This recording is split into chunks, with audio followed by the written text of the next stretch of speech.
இந்த மாதத்தினுடைய வாக்கு தத்தம் நீதிமொழிகளின் புஸ்தகம் 31ஆம் அதிகாரம் 18வது வசனம். வசனம் வாசிக்க கேட்போம். தன் வியாபாரம் பிரயோஜனம் உள்ளதென்று அறிந்திருக்கிறாள், இரவிலே அவள் விளக்கு அணையாதிருக்கும். What is the insight of the version? ஒவ்வொரு வசனத்துக்கும் ஒரு இன்சைட் இருக்கு. இந்த வசனம் இருக்குன்னா இதுக்கு ஒரு இன்சைட் இருக்கு.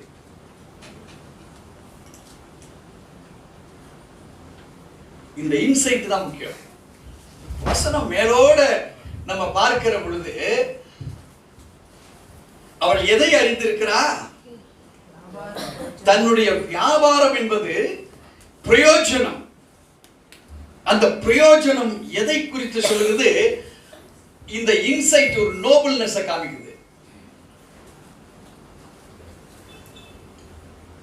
இந்த வேத வசனத்துக்குள்ள ஒரு இன்சைட் இருக்கு. அது உள்ள இருக்கக்கூடிய ஒரு வேத ரகசியம். அந்த ரகசியம் ஒரு நோபல்னஸ், ஒரு நேபல் கேரக்டர்.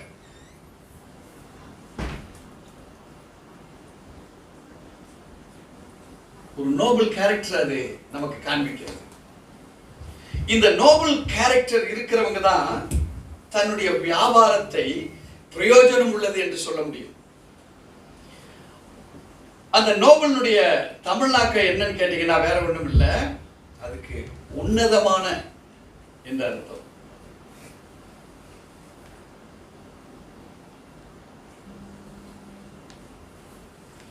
உன்னதமான ஒரு குணாதிசயம். அதுதான் இந்த வேத வசனத்துடைய ஸ்பெஷாலிட்டி. இந்த உன்னதம் என்ன? This is God's wisdom.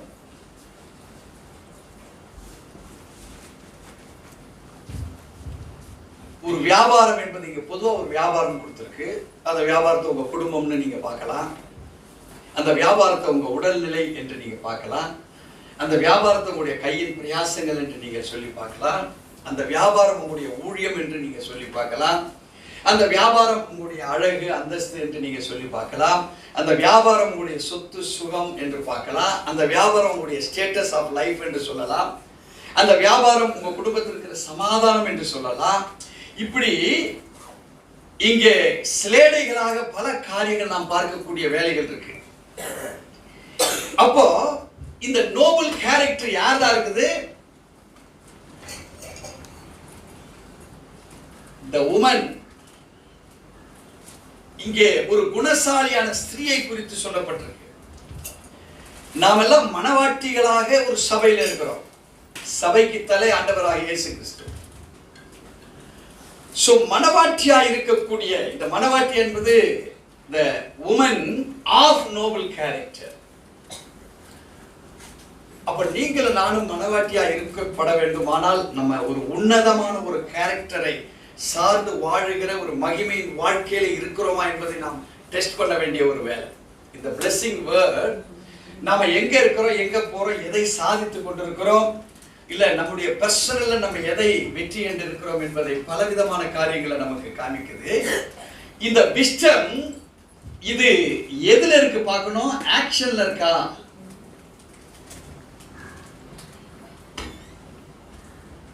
விளங்குங்களா? ஒரு சின்ன வேத வசனம் இப்ப எங்கெங்க பிரிவு போகுது,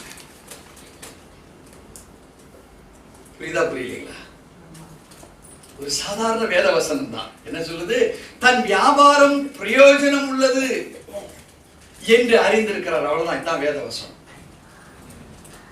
சோ இந்த வேத வசனம், இந்த காட்ஸ் விஸ்டம் உங்களுக்குள்ள ஆக்ஷனா இருக்குதா இல்லையா? இதுதான் ஃபர்ஸ்ட் குவெஸ்சன். வேதத்தை வாசிக்கிற ஒவ்வொரு நாளும் ஒவ்வொரு காரியங்களை ஒரு வசனம் நம்மளுக்கு தாற்பயமாய் கற்றுக் கொடுக்கிறது. அதுல ரகசியங்கள் கற்றுக் கொடுக்கப்படுகிறது.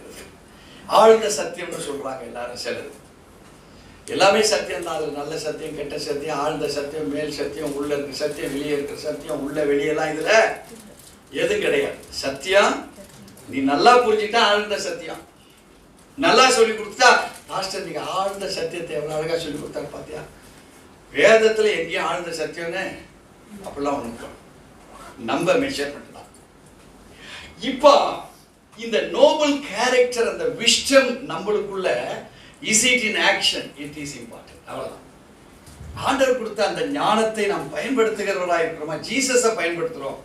பிரேயரில் எனக்கு அது நடக்கணும், இது நடக்கணும், அது போகணும், இது வரணும், எது எது உங்களுக்கு பிடிக்கலையோ அதெல்லாம் உங்களை விட்டு போயிடணும், அது வரக்கூடாது. எது எது உங்களுக்கு தேவை, உங்கள் மனசாட்சிக்கு சொல்லுதோ அதெல்லாம் உங்களுக்கு எப்போதுமே அது பெருகிட்டே இருக்கணும். இதுதான் நம்ம எல்லாம் கேட்கறது. But the woman of noble character, நான் ஒரு மனவாட்டியாக அந்த உன்னதமான அந்த குணாதிசயங்கள் நிறைந்து காணப்பட வேண்டுமானால் நம்மளுக்குள் காட்ஸ் விஸ்டம் இருக்கணும். It should be in action. செல்லுல காசு போடாத விட்டீங்கன்னா 3 நாள்ல இன்கமிங்க கூட கட் பண்ணிடலாம். அடுத்து அந்த செல் இருந்து ஒன்று தான், இல்லாத ஒன்று தான். அதில் யூடியூப் பார்க்க முடியாது, வாட்ஸ்அப் பார்க்க முடியாது, அதில் எல்லாம் பார்க்க முடியுமா? ஒன்றுமே கிடையாது. இப்போ நம்ம அறிவா ஞானமா என்ன செய்கிறோம்? அன்னைக்கு இருக்கிற காசை வந்து 1 GB போட்டு அதை நம்ம உருவாக்கி அதை ஆக்டிவேட் பண்ணுறோம். ஆக்டிவேட் பண்ண உடனே ஒரு சந்தோஷம். பிடிச்ச ஆள்கிட்ட முதல்ல போட்டு 3 நாளை பேசலையே, உடனே போட்டு பேசுவோம். என்னென்ன இன்ஃபர்மேஷன்ஸ் வந்திருக்கு, இம்மீடியட்டா வாட்ஸ்அப் ஓபன் பண்றோம். இது ஞானம் கிடையாது. இது அன்றாட வாழ்வில் நீங்க செய்துக்கிட்டு இருந்த ஜாப். பட் டுடே நீ என்ன யோசனை பண்ணு, இந்த 3 நாள் எனக்கு இதை ரீசார்ஜ் பண்ண முடியலையே, அந்த விஸ்டமை தட்டணும். நீங்க தட்டினீங்கன்னா, அந்த விஸ்டம்ல கரெக்டா இருந்தீங்கன்னா அடுத்து ரீசார்ஜ் பண்ணும்போது 1 வருஷத்துக்கு பண்ணிட முடியும் உங்களால. ஏன்? இந்த விஸ்டம் கற்றுக் கொடுத்துருச்சு, அந்த பணத்தை சேர்க்க கற்றுக் கொடுத்துருச்சு. இந்த 1 மாசத்துல நீங்க எடுத்த ட்ரைனிங் இனி உங்க செல் 1 மாசம் புக் பண்றதுல 365 நாளுக்கு அதை புக் பண்ற அளவுக்கு நமக்குள்ள அந்த ஞானம் வளர்த்துருக்கு. சோ அந்த உன்னதமான நீதிமொழிகள் 31:18 பிரயோஜனம் உள்ளது என்று அவள் கண்டாலே, what did she? அவள் எதை பார்த்தால் பிரயோஜனம் உள்ளது என்று? It was and it is the God's wisdom. So தேவனுடைய அந்த அனந்த ஞானம் இருக்கிறதை கண்டுபிடிச்சதை வச்சிக்கல, he materialized it daily. அதை ஒவ்வொரு நாளும் அதை உருவாக்கி கொண்டே இருந்தான். அந்த விஸ்டமை யூஸ் பண்ணி அது உங்க வியாபாரத்துல நீங்க யூஸ் பண்ணி பாருங்க. அந்த விஸ்டம் உங்க வியாபாரத்தை செழிக்க வைக்கும். உங்க கேரக்டருக்காக பாருங்க, உங்க கேரக்டர் செழிக்க வைக்கும். உங்க பாடி நல்லா இருக்கணும்னு நீங்க நினைச்சு அந்த பாடியை ஸ்டடி பண்ணி பாருங்க. பாடி ஸ்டடி ஆகலைன்னா என்ன வந்து கேளுங்க. முந்தாள் நான் படுக்கும்போது 1 மணி. ஏன் 1 மணி? கணவனுடைய விரோதமான போக்கு, குடி, இன்னும் குடி ஜாஸ்தி ஆகுது, ரத்த வாமிட்டு, வாயை துறந்தா ரத்த வாமிட்டு, தூக்கிட்டு போய் ஹாஸ்பிட்டல் அட்மிட் பண்றாங்க. டாக்டர் சொல்றாரு, குழா வெட்டப்பட்டு கிடந்ததுலாம் ஒண்ணுமே செய்ய முடியாது, அதுக்காக பாடி ஆப்ரேட் பண்ண வேண்டாம், அதுக்கு உள்ளுக்குள்ளே கேமராவை அனுப்புறாங்க. அதுக்கு பேர் என்ன? எண்டோஸ்கோபி. அதை அனுப்பி பார்த்தா நிறைய புண்ணுகள் தெரியுது. என்ன சொல்றாங்க? இதையும் சூப்பர் பிளான் ஒன்று இருக்கு. Part by part, by MM check பண்ணணும். அந்த மெட்டீரியல் உள்ள அனுப்புறதுக்கே பல விதமான பிரச்சனைகள் இருக்குது. அதுக்கே சைன் கேட்கலாம். அனுப்பும் போதே செத்து போயிட்டா. இப்போ டெத்தை 50% வச்சிருக்காங்க, லைஃபை 50% வச்சிருக்காங்க. எதை நம்புறாங்க? இப்போ இந்த மிஷினை நம்புறாங்க. உள்ள போகணும், அது என்ன சொல்லுமோ. இப்போ வராங்க பிரேயர். அதே கேஸ் இது வரைக்கும் இந்த ஒரு 8-9 ஆண்டுகள்ல 4 முறை என்கிட்ட வந்துட்டு போயிருக்காங்க. அவங்கள்ட்ட சொல்லிட்டேன், இதுதான் உங்க மேல இருக்க பிரச்சனை, தேவனை தேடுங்க, உங்க லைஃப் மாறும். மாறல, இங்க வந்து கிளியர் ஆவாங்க. மறுபடியும் இப்போ வராங்க. மறுபடியும் சொன்னவங்க, மனைவி யாருமா நிற்பாங்களா, டெலிவர்ஸ் பண்ணலாம், நிற்கிறேன்ட்டாங்க. ஒரு 2 மினிட்ஸ் பிரேயர். விழு நான் நினைச்சேன் தலை உடைஞ்சிருக்கணும், இல்லை நம்ம தரை உடைஞ்சிருக்கணும். அந்த அளவுக்கு பவர்ஃபுல் அடி. 3 முறை டெலிவரன்ஸ். இப்போ ஃபோன் போட்டு பாருங்க என்னதான் டாக்டர் சொன்னாங்கட்டு. இங்கே டெலிவரன்ஸ் ஆகிட்டு இருக்கு. அவர் வந்தது 8:00 வந்துட்டாங்க. நைட்டு அங்கே அவருக்கு செக்கிங் பார்த்து சொன்னாங்களாம், குடல் இவ்வளோ அழகாக இருக்கு. ஆர்டினரி அதை போட்டு பார்த்ததுக்கு என்ன பேர் டெக்னிக்கல்ல? எண்டோஸ்கோபி சொல்லிடுச்சு, கொப்பளம். இப்போ அதை விட பவர்ஃபுல் மிஷினை உள்ள அனுப்பி அது குடலை வெட்டி எடுக்க வேண்டிய அளவுக்கு புண்ணா இல்ல ஆத்திரலாமா. இப்ப அந்த மிஷின் சொல்லுது அந்த அளவுக்கு பாதிப்பு இல்லை. காரணம் என்ன தெரியுங்களா? இந்த டெலிவரன்ஸ் அங்க சுகப்படுத்துகிறது. இப்போ அவங்க கொஞ்சம் இஷ்டமா செயல்பட்டாங்க. இந்த ஆண்டவர்கிட்ட போய் டெலிவரன்ஸ் பண்ணி ஆகணும் என்று அங்க பார்த்தாங்க. இப்ப வேத வசனம் நமக்கு சொல்லுகிறது, தன் வியாபாரம் பிரயோஜனம் உள்ளது என்று அறிந்திருக்கிறார். இந்த டெலிவரன்ஸ்ல என் கணவனாருடைய உடல் சுகம் பலன் ஜீவன் அடையும் என்று பிரயோஜனம் உள்ளது என்று அறிந்து வந்தாங்க. நடந்துதான் நடக்கலையா? எங்கேயோ ஹாஸ்பிட்டல், ஏதோ டாக்டர், ஏதோ மிஷின். ஆனா தேவனால் முடியாது நடந்ததா? So ஒரு second this wisdom came for action for just 1 hour. இந்த ஒரு அவர் இது வேலை செய்தது. இந்த ஒரு அவர் வேலை செய்ததுக்கே ஒரு சுகம் கிடைத்தது என்றால், if you apply for your lifetime, உங்க வாழ்க்கையில 24 மணி நேரம் நீங்க பிரயோஜனம் உள்ளது என்று சொல்லி நீங்க அப்ளை பண்ணுவீர்களானால் உங்க வாழ்க்கை என்ன ஆகுது? இப்ப அதுக்கு பேர், நீங்க வாழ்க்கை முழுவதும் அதை நீங்க அப்ளை பண்ண அதுக்கு பேர் என்னன்னு நீங்க வேதத்தின்படி தெரிஞ்சு வச்சிருக்கணும். அதுக்கு பேர் தான்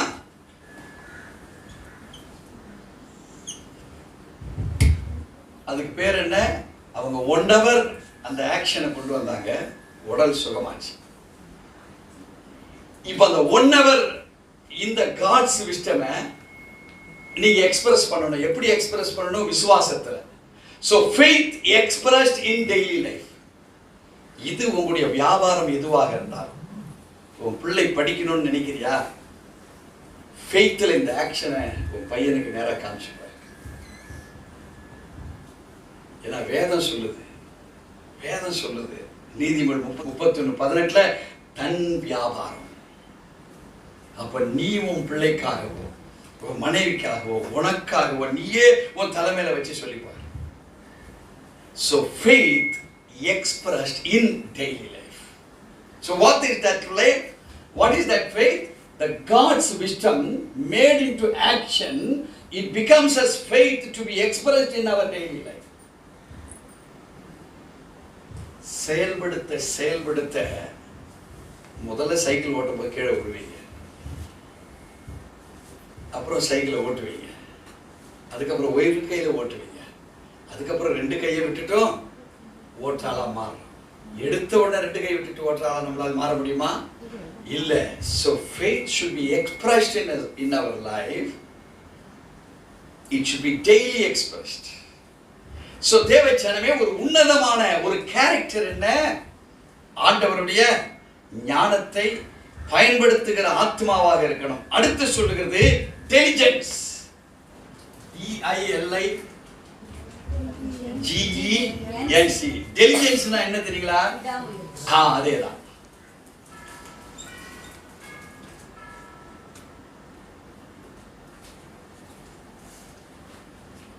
இந்த ஃபெய்த் ஆபரேட் பண்ணும்போது உங்க லைஃப்ல சங்கடங்கள் வரும், இந்த டெய்லி லைஃப்ல சங்கடங்கள் வரும். அப்போ தன் வியாபாரம் பிரயோஜனம் உள்ளது என்று எப்ப அறிந்தா தெரியுங்களா? இந்த விடாமுயற்சியில் தான் அவளை அறிந்தான். ஆண்டவருக்குள் வந்திருக்கிற நீ, உன்னை பிசாசும் சோதிப்போம், அது நேச்சுரல். ஆனா ஆண்டவரும் உன்னை சோதித்துப்பார். பொன் வெள்ளி கல் மரம் புல் வைக்கோல் சோதிக்கப்படுகிறதை நீங்கள் பார்க்கிறீர்கள். சோ உங்க வாழ்க்கையில உங்களை ஸ்பெஷலா தேர்ந்தெடுத்திருக்கிற தேவன் உங்களை ஸ்பெஷலாவே மாற்ற விரும்புகிறார்.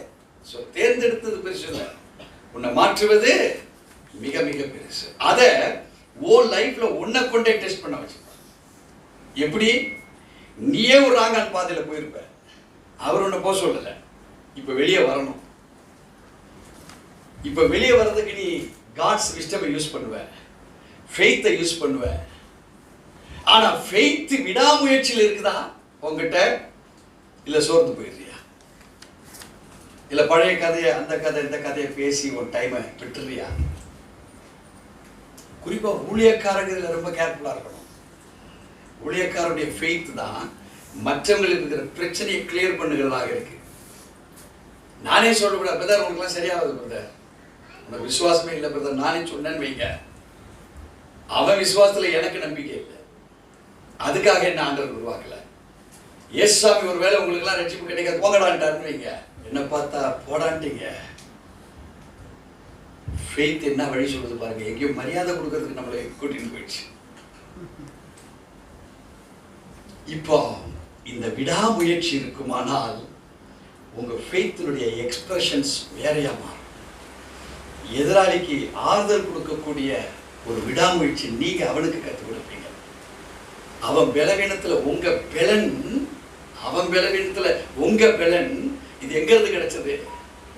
அவர் கொடுத்தத நீங்க அவனுக்கு செலுத்துகிறதா மாறுவீங்க. பேதுரு யோவானும் முடவனை பார்த்து துட்டு கொடுக்கல. எதை கொடுத்தாங்க? எங்களிடத்தில் உள்ளதை உனக்கு. அது என்னது? ஃபெய்த். அவங்களுக்குள்ள இருந்த விசுவாசத்தை தான் அவனுக்கு நீட்டினாங்க. விசுவாசத்தை அவன் பெற்றுக்கொண்டான். அங்க ஒரு ஸ்பெஷாலிட்டி. நீங்க பெற்றுக்கொள்கிற ஆளா மாறணும். சோ இந்த விடாமுயற்சி என்கிற faith expressed in our daily life அது நமக்குள் புறப்படுகிறதாக இருக்கணும். அது எப்படிப்பட்ட பிறக்கணும் தெரியுங்களா? இந்த விடாமுயற்சி அங்கேயும் நம்ம தோற்றக்கூடாது. டிசர்ன்மெண்ட்.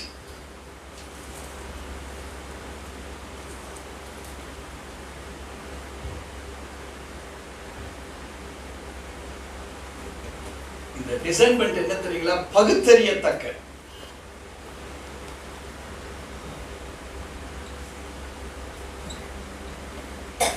இது முக்கியம். இந்த விடாமுயற்சி அவசரத்துல ஆத்திரத்துல உங்க விடாமுயற்சி இருக்குமானால் அங்கே பகுத்தறிவு வேலை செய்யாது. அனாவசியமான செலவுல போய் மாட்டிக்குவோம். பிரச்சனைகள்ல போய் நம்ம மாட்டிக்குவோம். சோ தன் வியாபாரம் பிரயோஜனம் உள்ளது என்று அவள் அறிந்திருக்கிறாளே. What are the sources? அது எந்த விதங்கள் அறிந்திருக்கிறாய் என்பதை நீங்களும் நானும் வேத ரீதியில் அறிந்து கொள்வோமானால் முதல்ல ஏமாற மாட்டோம்.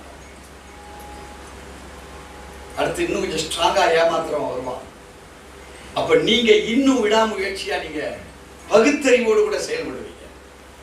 சிலதுல ஃபெய்த் இருந்தா போதும், சிலதுல விடாமுயற்சி தேவை, சிலதுல பகுத்தறிவோடு கூட நீங்க செயல்பட வேண்டிய அவசியத்தில் இருக்கு. சோ உங்க பிளெஸிங் தேவனுடைய பிளெஸிங்கா இருக்க வேண்டுமானால் இதெல்லாம் இந்த நோபல்ங்கிற ஒரு வார்த்தைக்குள்ள உள் அடக்கமா இருக்கு. அந்த உன்னதமான அப்படிங்கிற வார்த்தைக்குள்ள அடக்கம் உள்ளதா இருக்கிறது. அது மாத்திரமல்ல, அவர் சொல்லுகிறாரு காட்லி ஸ்டீவர்ட்ஷிப். இது ரொம்ப முக்கியம். காட்லின்னா என்ன தெரியுங்களா? இதனுடைய அர்த்தம் தெய்வீக உக்ரானத்துவம், பணி பொறுப்பு, தேவன் கொடுத்த நேரம், திறமைகள், நிதி மற்றும் படைப்புகள் யாவற்றையும் அவருடைய சித்தத்தின்படி பொறுப்புடன் ஞானத்துடன் நிர்வகிக்கப்படுகிற அனுபவம். ஈவன் ஃபைனான்ஸ் இதை கண்ட்ரோல் பண்ணுது. உங்க கையில காசு வந்துருச்சு, நீங்க காட்லி ஸ்டீவர்ட்ஷிப், இந்த ஸ்டீவர்ட்ஷிப்ல நீங்க செலவு பண்ணலனா உங்க காசு லாஸ் ஆகும். நான் சரியான முறையில் ஃபைனான்ஸ் பழகாததுனால ஒரு நபரை கொண்டு 1,20,00,000 ரூபாய் லாஸ். பகுத்தறிவை யூஸ் பண்ணல, காட்லி அதை எதை நான் யூஸ் பண்ணல, ஸ்டீவர்ட்ஷிப்ல நான் நிக்கல. I was away from these things. Losses, பயங்கர லாசஸ். சோ ஆண்டவருடைய வார்த்தை நமக்கு என்ன சொல்லுகிறது? தெய்வீக உக்ரானத்துவம் நமக்குள்ள இருக்கணும். எதை எடுத்தாலும் இருக்கணும். பார்க்கிற பார்வையில் இருக்கணும், பேசுற வார்த்தையில் இருக்கணும். அப்பதான் முதலாவது நீங்க கட்டப்படுவீங்க, உங்க குடும்பம் கட்டப்படும், உங்களை சுற்றி உள்ளது கட்டப்படும், நீங்க செய்யற வியாபாரம் கட்டப்படும். இதன் மூலமாய் வருகிற ஆசீர்வாதம் it should be as godly stewardship. தேவனுடைய சித்தத்தின்படியாய் அதுல இருக்கிற ஒவ்வொரு நயா பைசாவும் செலவு பண்ணுறவங்களா நீங்க இருக்கணும். இல்லைன்னா உன் காசை உன் குடும்பமே உன்னை நாசம் பண்ணிட்டு காலி பண்ணிடும். உன் கூட இருக்கிறவங்க நாசம் பண்ணி காலி பண்ணிடுவாங்க. நீ பார்ட்னரா நினைச்சிட்டு இருக்கிற ஆள் உன்னை காலி பண்ணிடும். யார் கூட ரொம்ப பேசி நீ செழிப்பை காணலான்னு விரும்புறியோ அதன் மூலமா ஸ்பிரிட் வந்துடும். ஆனால் காட்லி ஸ்டீவர்ட்ஷிப் இருக்குமானால் உன்னுடைய செலவுகள் எல்லாமே த்ரூ அந்த காட்ஸ் விஷ்ட வழியாக வைக்கும். இங்கே வேதம் நமக்கு சொல்லுகிறது, இது தங்களுக்கு இருப்பவை அனைத்தும் தேவனுடையவைகள் என்றும் தாங்கள் வெறும் பொறுப்பாளர்கள் என்ற உணர்வுடன் தேவனுடைய சாயலை பிரதிபலித்து எல்லாவற்றையும் பராமரிப்பதில் தான் உள்ள இருக்குங்கிறார். விளக்குதுங்களா? உங்களுக்கு இன்னைக்கு போங்க, உங்க வீட்டுல என்னென்ன இருக்கோ எல்லாத்தையும் பாருங்க. உங்க வீடு கட்டியிருக்கீங்களா? காம்பவுண்டை சுற்றி உங்க காம்பவுண்டை சுற்றி பாருங்க. ஆமா, இதுதான் என்னுடைய வீடு. இது உள்ள இருக்கிறதெல்லாம் நான் சம்பாதிக்கல, அவர் கொடுத்தது. ஆனா நான் தான் சம்பாதிச்சேன்னு நினைச்சிட்டேன். உங்க பென்ஷன், உங்க பேங்க்ல இருக்கிற பேலன்சஸ், இதெல்லாம் பாருங்க.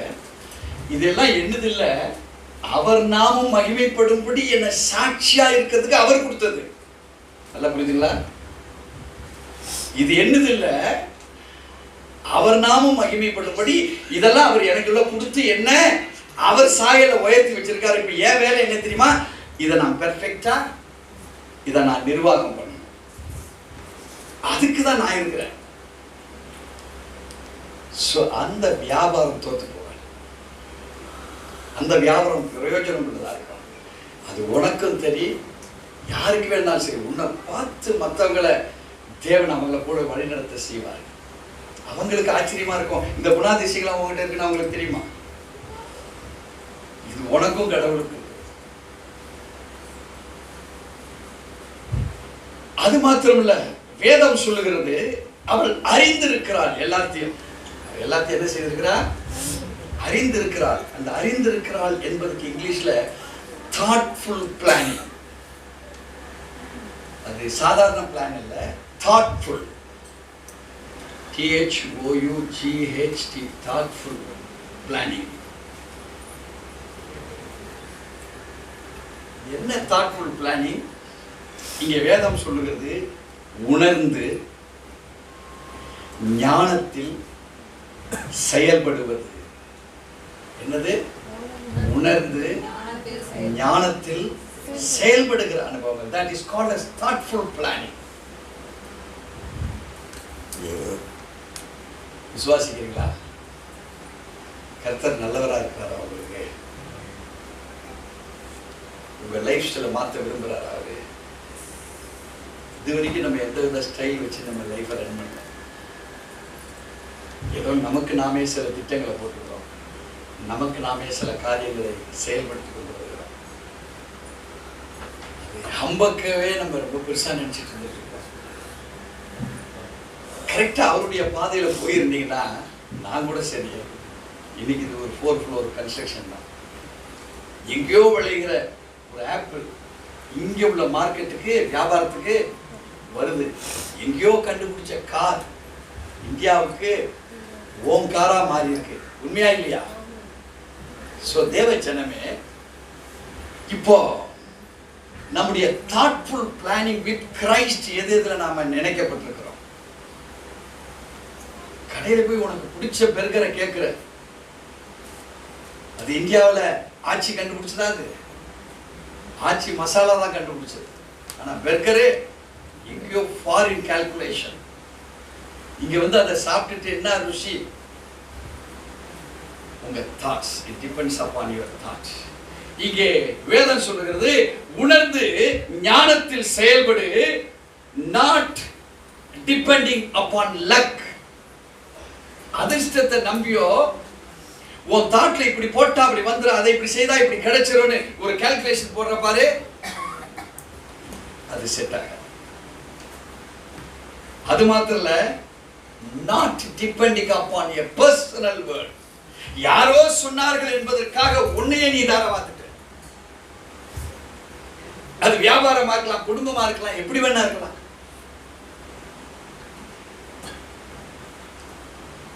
நீங்க ஃபெயிலியர்ஸ் எல்லாம் இப்ப பாத்தீங்கன்னா நீங்க தான் காரணம். வாழ்க்கையே ஃபெயிலியர்ல நிக்குதுன்னா அது நீங்க எப்படி காரணம்? எதுல ரிலே ஆகி போகணுமோ, எந்த தண்டவாளத்துல எந்த ட்ரெயின் போச்சுன்னா அந்த தண்டவாளம் அது திருச்சிக்கு போகுது. இப்படி திரும்பினீங்கன்னா அது ராமேஸ்வரத்துக்கு போகுது. சோ நீங்க எதுல பிரயாணம் பண்ணீங்க? எந்த ரூட்டை நீங்க செலக்ட் பண்ணீங்க? சோ தேவனுடைய மகத்துவங்கள் எங்கே இருக்கிறது? இப்போ இந்த காட்லி ஸ்டீவர்ஷிப்ல நீ எதை முக்கியமா பார்க்கணும்? ரிசோர்சஸ் பார்க்கணும்.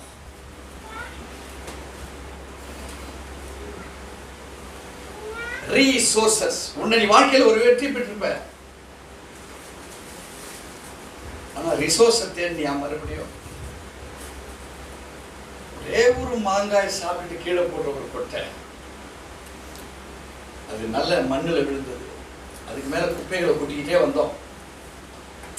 சாப்பிட்டு குப்பையில தான் கொட்டணும் அந்த மாங்காய் கொட்டைய. நீ சாப்பிட முடியாதனால தூக்கி குப்பையில் கொட்டினா, சாப்பிட முடிஞ்சா என்ன செய்திருப்ப? நிச்சயமா காலி பண்ணியிருப்பாரு. ஆண்டவர் வச்சாரு, இதையும் தின்னான ஒரு கொட்டையை விட மாட்டாங்க. அவர் வச்சிருந்த திட்டம் வேற. அதை தூக்கி எங்க போடுற?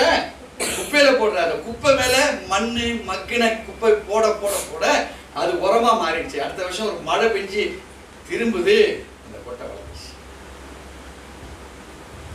எதை விட்டுட்டீங்க? வளர்த்து. அந்த மா அவ்வளவு அருமையான கனியை காய்ச்சி கொடுத்து. நீ ஏதாவது பராமரிச்சியா? ஆனா இயற்கையை பராமரிக்கிறவர் தேவன்.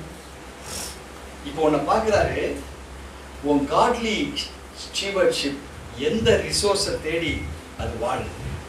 அப்போ ஒரு இந்த தாட்ஃபுல் பிளானிங்கோட என்ன இருக்கணும்னா, தன் வியாபாரம், அதுதான் ரிசோர்ஸ். இப்போ ரிசோர்ஸும் இந்த வியாபாரம் என்னன்னு நீங்க தெரிஞ்சிருக்கணும். அதை தாண்டி ஒன்று சொல்லுகிறார், பிரயோஜனம் உள்ளது என்று அவள் எப்படி கண்டார். பிரயோஜனம் உள்ளது என்பது ஆங்கிலத்தில் என்ன சொல்லப்பட்டனா, கான்ஃபிடன்ஸ் ரூட்டட் இன் விஸ்டம். இந்த கான்ஃபிடன்ஸ்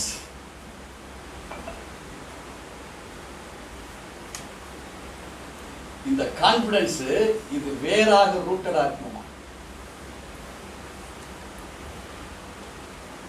இப்ப நம்ம மூளை எப்படியா இருக்கணும்? கான்ஃபிடன்ஸ் ரூட்டட் இன் விஸ்டம். நம்முடைய நம்பிக்கை, நம்முடைய விசுவாசங்கள், நான் செய்கிற காரியம் பிரயோஜனம் உள்ளது என்று நானே அறிந்து கொள்ள வேண்டுமானால், இட் இஸ் நாட் அதர்ஸ், மற்றவங்களுக்கு இது முதல்ல சொல்லப்படவில்லை, முதல்ல தனக்கு.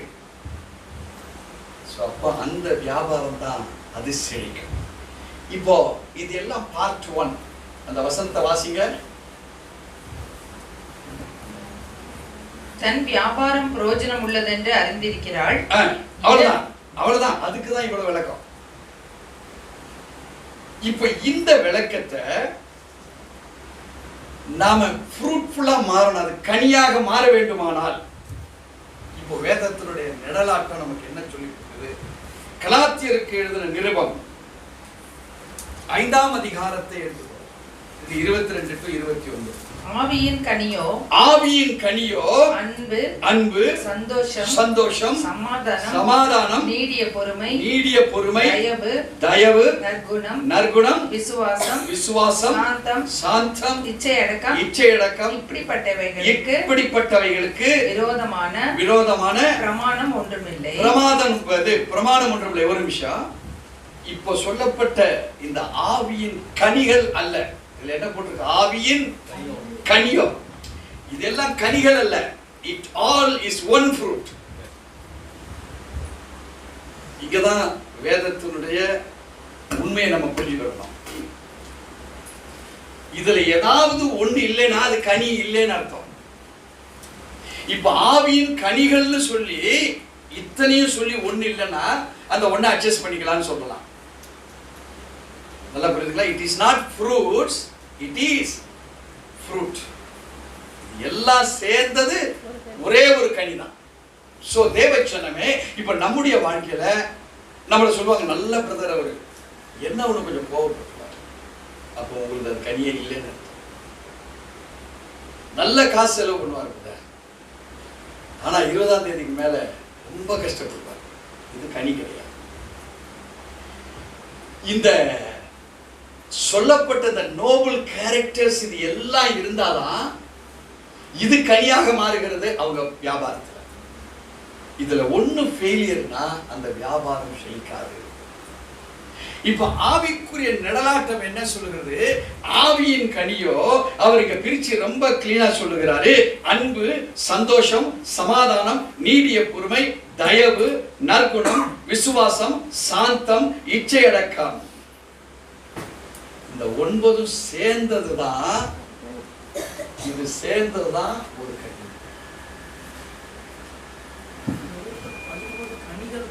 கனிகள் சொல்லிட்டீங்கன்னா வேத ரகசியம் ஏறல, வண்டி ஏறல. இந்த ரிசோர்ஸ்ல ப்ராப்ளம் இருக்கு, தன் வியாபாரத்துல ப்ராப்ளம் இருக்கு.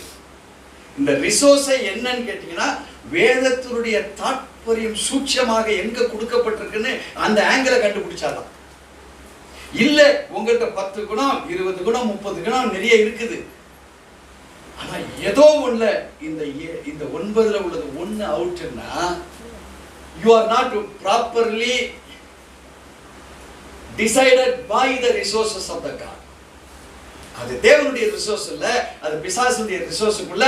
நம்ம படிச்சோமே 2 பேதுரு 2ஆம் அதிகாரம் 1-2 வசனங்கள், அதுல நீங்க மாட்டிட்டு இருக்கீங்க. அது கேட்டுக்குண்டான நம்முடைய லைஃபை கெடுத்து ஜீரோவாக்கி மைனஸ் ஆக்கி கீழே தள்ளிவிட்டு. சோ இந்த வியாபாரம் பிரயோஜனம் உள்ளதென்று அவள் அறிந்திருக்கிறாள் என்றால், these are the noble character of the perfect woman. So நாமெல்லாம் அவருடைய மனவாட்டிகளா இருக்கிறோம்.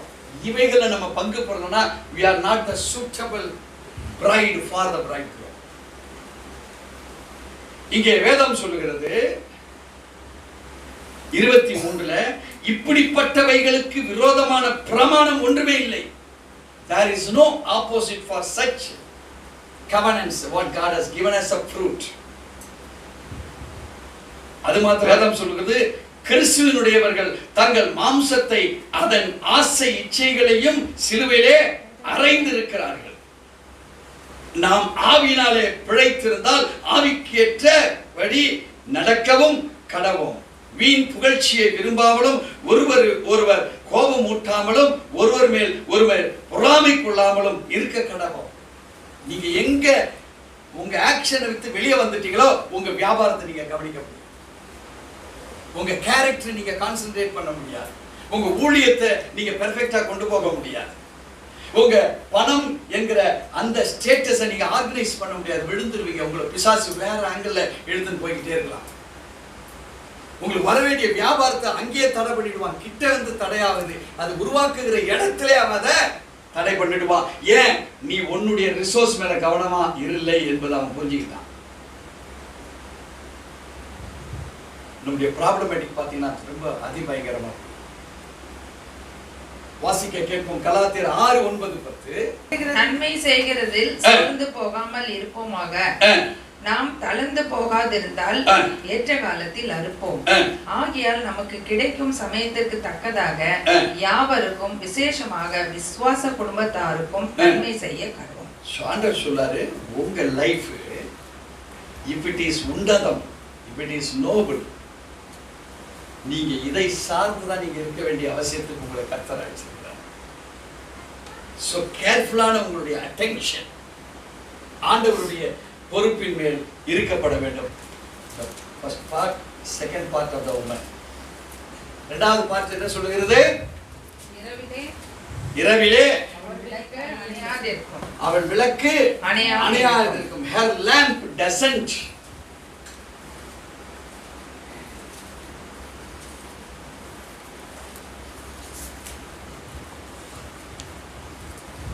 her lamp doesn't go out at night.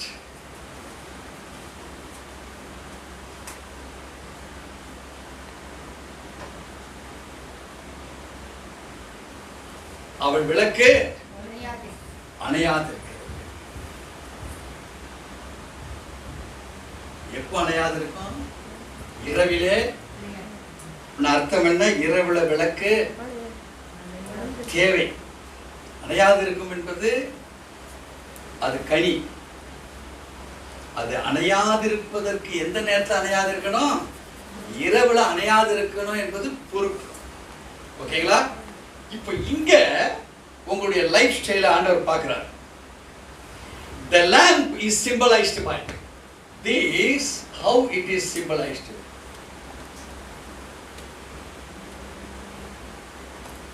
இதுதான் முக்கியம். How the lamp is symbolized. அது எதை கொண்டு நமக்கு திட்டமாய் கற்றுக் கொடுக்கப்படுகிறது? இந்த விளக்கு. விளக்குன்னு ஒன்று இருந்தா தானே எரியுதா எரியலையா அப்படிங்கிறத கனெக்ட் பண்ண முடியும். இப்போ பிசாசு என்ன பண்ணுவான், அந்த விளக்க விட்டுட்டு உங்களுக்கு சொல்லுவான், சிஸ்டர் நல்லா எரிஞ்சிட்டு இருக்கு சிஸ்டர், எவ்வளோ அழகா இருக்கீங்க பார்த்தீங்களா நீங்க. இப்போ விளக்க விட்டுறோம், எங்கேக்கு வந்துட்டோம், நம்மளை பத்தி ஏதோ சொன்னா பாருங்க, அது நமக்கு ஃபோக்கஸ் ஆயிடுச்சு. இப்போ திரும்பி பார்க்குறீங்க, விளக்கு எரிஞ்சிட்டு தான் இருக்கு.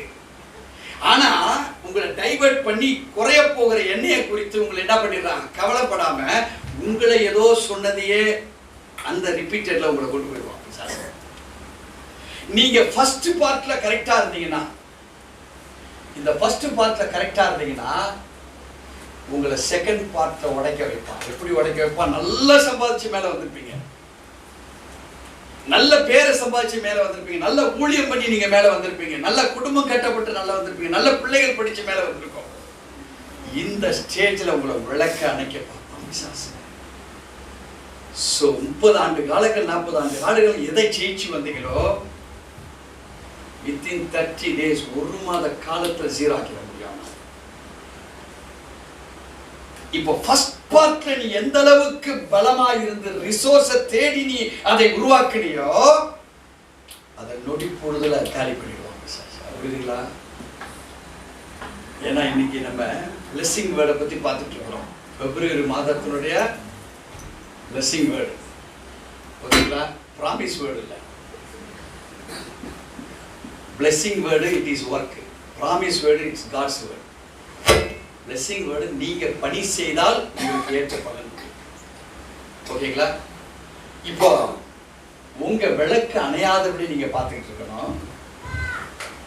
So it is symbolized by preparedness. How it is symbolized?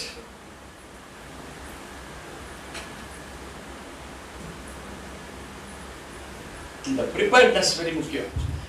இந்த preparedness தமிழ்ல என்னன்னா, oil is always ready.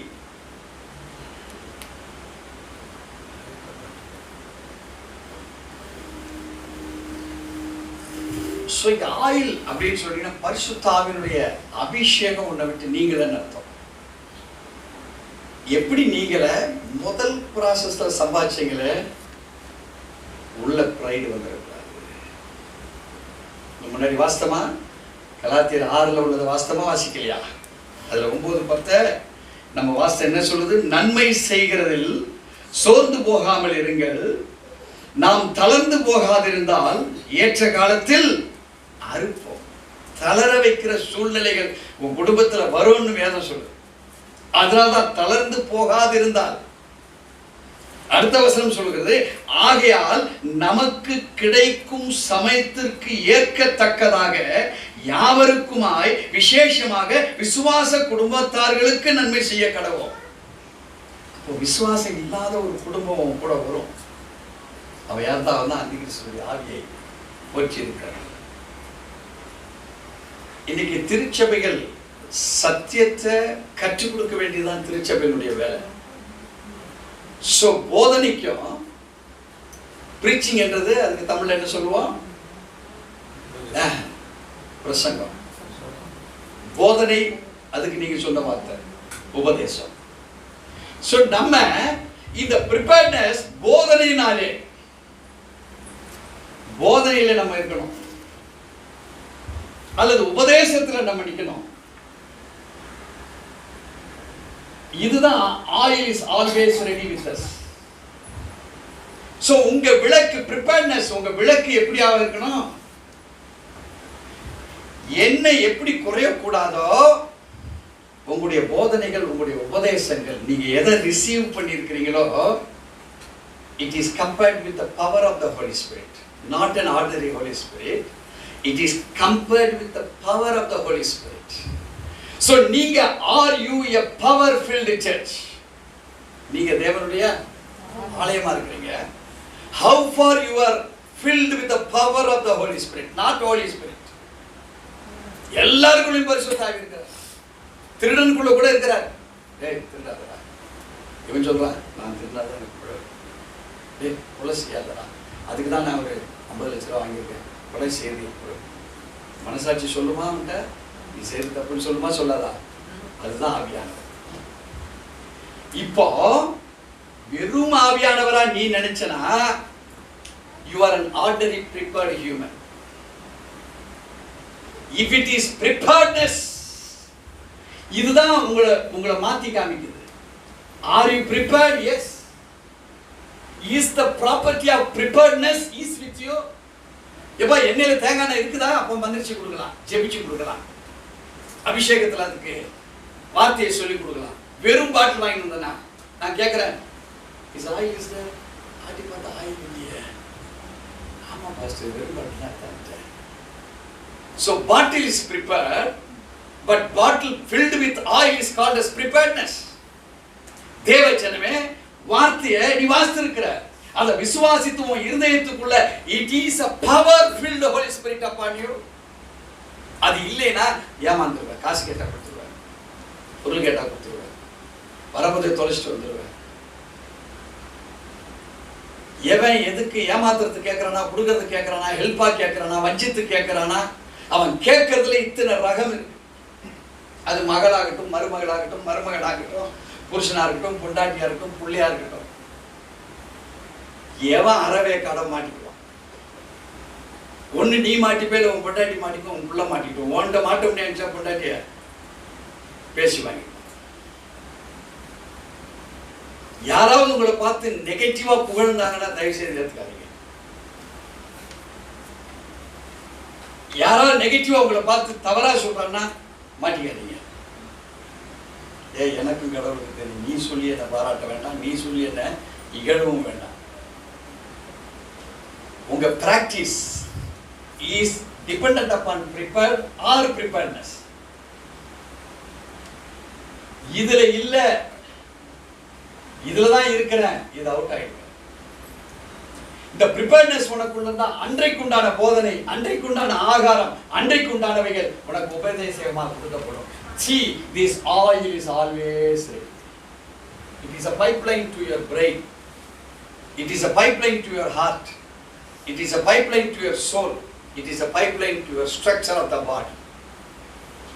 உண்டா இல்லையா? சட்டில் இருந்தாதான் அகப்பில் எடுக்க முடியும். When you are empty. So தேவ ஜனமே, உன்னுடைய lamp is symbolized. அது எதை கொண்டு சிம்பலைஸ் பண்ணப்பட்டிருக்கு? the preparedness வச்சு. இங்கே வேதம் தெளிவுபடுத்துகிறது, இந்த preparedness இருக்கு, ஆனா நான் தயாராயிட்டேன் நீ நினைச்சனா out ஆயிடுவே. but you should be vigilant.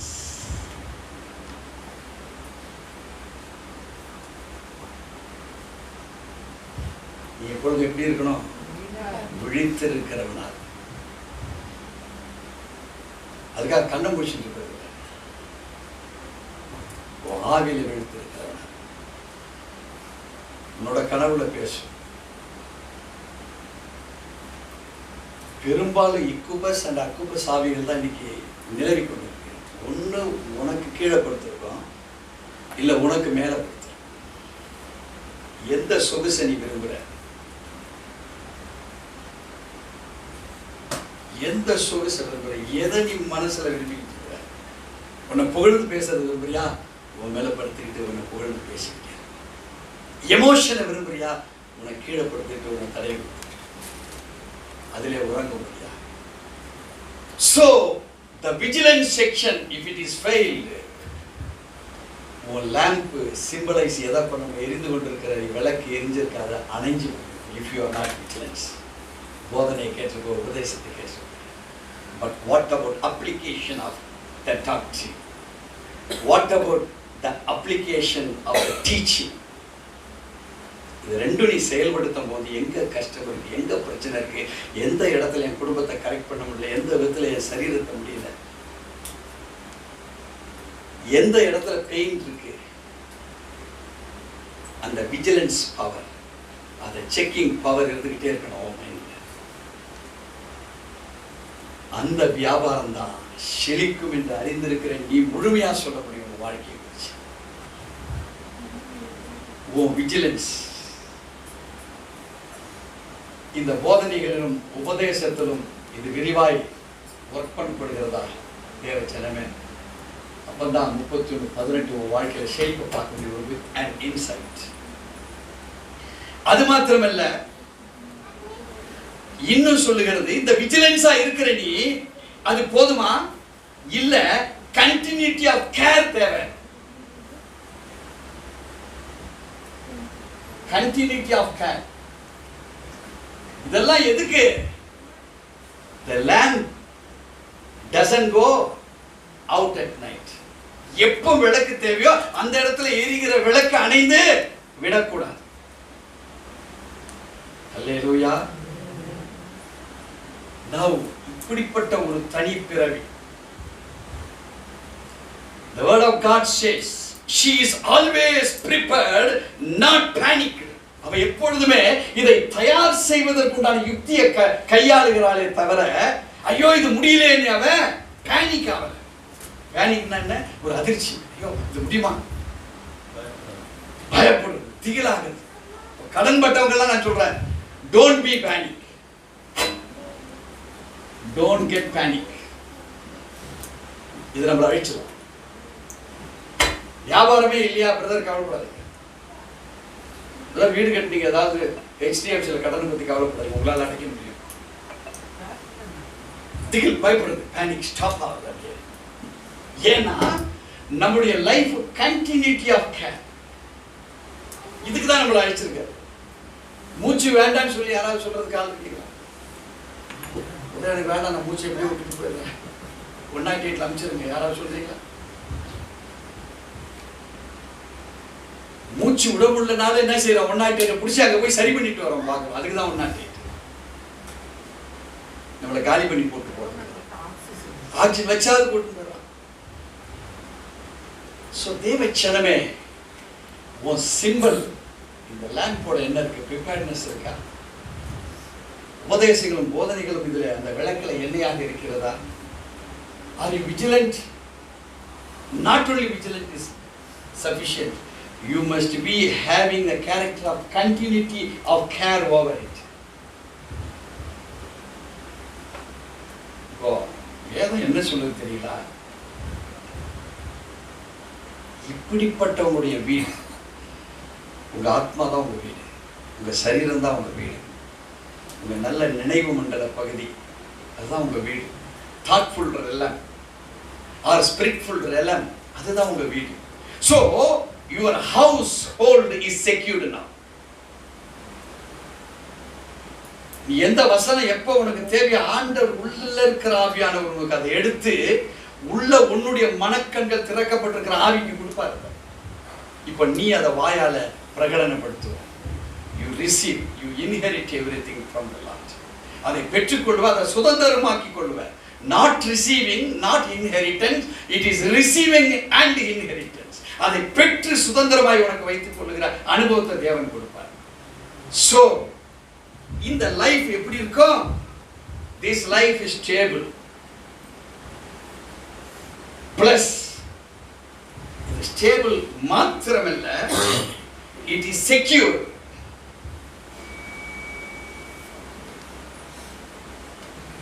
Stable, ஸ்திரத்தன்மை, செக்யூர், பாதுகாக்கப்பட்ட.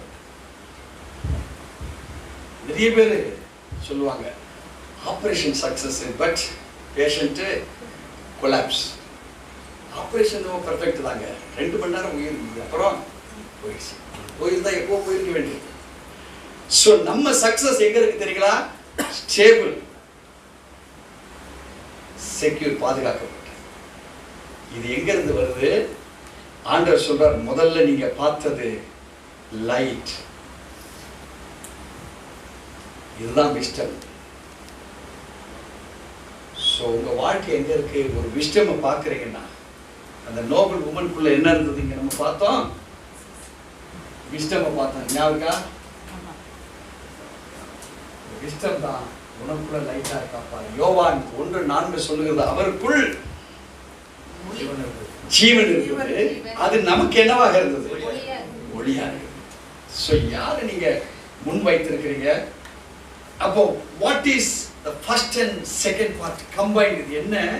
Productivity without anxiety. ப்ரொடக்டிவிட்டி என்றால் உற்பத்தி திறன், வித்தவுட் ஆங்ஸைட்டி என்றால் கவலை இல்லாத ஒரு உருவாக்குகிற தன்மை, டெலிஜென்ஸ் வித்தவுட் டெஸ்பரேஷன்ஸ், விடாமுயற்சி, விரக்தி இல்லாதபடிக்கு உங்களுடைய விடாமுயற்சி போய்கிட்டே இருக்கும். ஸோ தேவ ஜனமே, எவால்வேட் அவர் லேபர் த்ரூ காட்ஸ் ஐஸ். நீங்க உங்களுடைய பிரச்சனைகளோ போராட்டங்களோ தீர்க்க வேண்டுமானால் தேவன் பார்க்கிற வண்ணமாக நீங்க பார்க்காதீங்க. அது உங்க லைஃப் ஸ்டைல், உங்க ஃபினான்ஸ், எதை நீங்க பார்க்குறீங்க, not your own ice, by the sight how God realizes. தேவன் அதை எப்படி உணர்வோடு பார்ப்பாரோ அந்த உணர்வுக்கு உங்களை ஒப்பு கொடுத்தீங்கன்னா ஆவியானவர் உங்க வாழ்க்கையில பெரிய காரியங்கள் செய்வார். விசுவாசிக்கிறீங்களா? இது சாதாரண வேத வசனம். இந்த வசனத்தை வெறுமனே நீங்க தியானம் பண்ணா இது கிடைச்சிருக்குமா? அந்த வசனத்துல என்ன போட்டிருக்குது? தன் வியாபாரம் பிரயோஜனம் உள்ளது என்று அறிந்திருக்கிறாள், இரவிலே அவள் விளக்கு அணையாது இருக்கும். இதை வாஸ்து பார்த்தா எதனா ஒண்ணுமே என்ன இருக்கா பாஸ்டர்? ஒண்ணுமே ஆனால் இவ்வளவு இருக்குது உள்ள. இது ஆக்சுவலா இன்னும் பெரிய சப்ஜெக்ட். நான் உங்களுக்கு இது போதும்னு எடுத்துக்கிறேன். This is very big subject. I was practising it for the past 3 days. அது முன்பாக எடுத்து வச்சுட்டேன் இந்த வசனத்தை. ஆனா இவ்வளவுதான் உங்களுக்கு. ஆனால் இதுவே ஹை ஸ்டெஃபன் டிரான்ஸ்ஃபார்ம் ஆகிடுவீங்களா? ஆக மாட்டீங்களா? ட்ரை பண்ணுங்க. இந்தியிலேருந்து உங்கள் லைஃப் மாறும்.